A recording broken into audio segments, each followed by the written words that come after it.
First இந்த புளிக்குழம்பு பண்ணுறதுக்கு அடுப்பில் ஒரு பேன் வச்சுருக்கேன். பேன் நல்லா சூடானதுக்கப்புறம் 2 டேபிள் ஸ்பூன் அளவுக்கு எண்ணெய் ஊற்றிருக்கேன். எண்ணெய் நல்லா சூடானதுக்கப்புறம் ஒரு 1/4 டீஸ்பூன் கடுகு, 1/4 டீஸ்பூன் வெந்தயம் சேர்த்துக்கலாம்.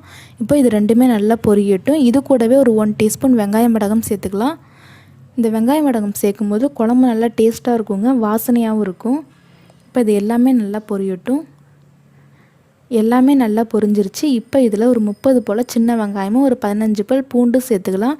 சின்ன வெங்காயத்தை நான் கட் பண்ணலங்க, முழுசாக தான் சேர்த்துருக்கேன். இந்த மாதிரி முழுசாக சேர்க்கும்போதும் சின்ன வெங்காயத்தை குழம்பு நல்லா டேஸ்ட்டாக இருக்குங்க, சாப்பிட்றதுக்கும் நல்லாயிருக்கும். இது கூட கொஞ்சமாக கருவேப்பிலை சேர்த்துக்கலாம். இப்போ இந்த வெங்காயத்தை பூண்டு ரெண்டுத்தையும் நல்லா ப்ரௌன் கலர் வர வரைக்கும் நல்லா வதக்கி விட்டுக்கலாம்.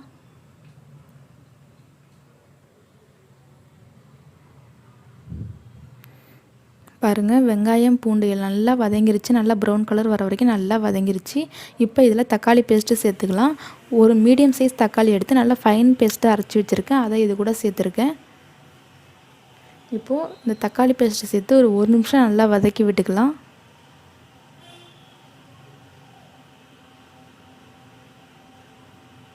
இப்போ இதில் மசாலாத்தூள் சேர்த்துக்கலாம். மசாலாத்தூள் பார்த்திங்கன்னா ஒரு 2 டீஸ்பூன் மல்லித்தூள், 1 டீஸ்பூன் மிளகாய்த்தூள், ஒரு 1/4 டீஸ்பூன் போல் மஞ்சத்தூள், ஒரு 1/4 டீஸ்பூன் போல் சீரகத்தூள். இப்போ இந்த மசாலாத்தூளோட பச்சை வாசனை போகிற வரைக்கும் நல்லா வதக்கி விட்டுக்கலாம். அந்த தக்காளி பேஸ்ட்டு கூட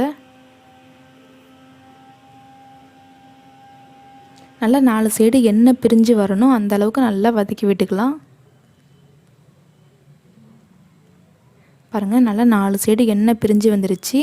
இப்போ இதில் ஒரு 2 முருங்கைக்காவை கட் பண்ணி சேர்த்துக்கலாம். இப்போ இந்த மசாலா கூட இந்த முருங்கைக்காவை நல்லா மிக்ஸ் பண்ணி விட்டுக்கலாம். இந்த குழம்பு கொஞ்சம் திக்காக இருந்தாங்க நல்லாயிருக்கும். நீங்கள் அதுக்கு தகுந்தாப்பில் தண்ணி ஊற்றிக்கோங்க. தண்ணி சேர்த்து ஒரு தடவை நல்லா கலந்து விட்டுக்கலாம்.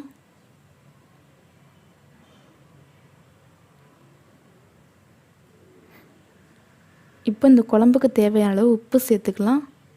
உப்பு சேர்த்து ஒரு தடவை நல்லா மிக்ஸ் பண்ணி விட்டுட்டு ஃபஸ்ட்டு இந்த குழம்பு ஒரு 3 நிமிஷம் கொதியட்டும். மூடி போட்டு மூடி வச்சுக்கலாம்.